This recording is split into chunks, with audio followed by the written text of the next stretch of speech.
Maame pani bi ene ne mma emienu etu kwan efiri kwaumamu de kwa santemamu.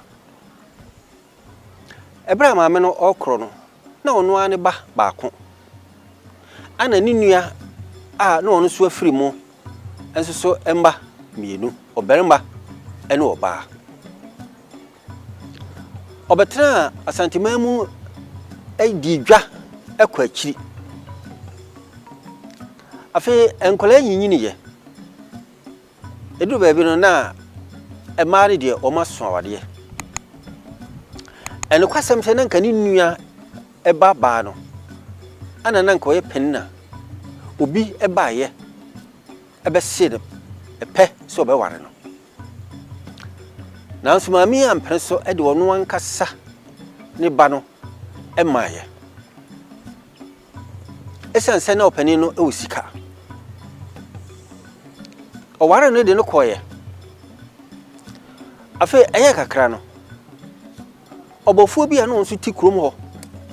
Enso so eba be se ni nua bayi epe. Ene kwasem nie na wo hwe oba no na wo hwe obofo no dia. Nanka obunu ni baka se wo dia nanka ni nye ni taste.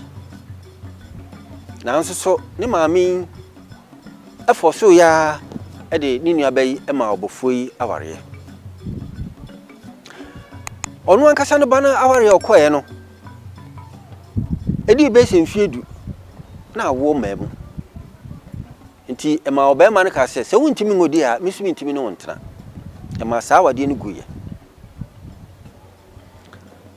Afi ni nua ba okoware obofo yi me ka se na je se enkola yi eye edu. Yankopon hira wo mebre. Na busa ho se obofo de owode en. Ade be no betimi de ahwe nkoda edu yi.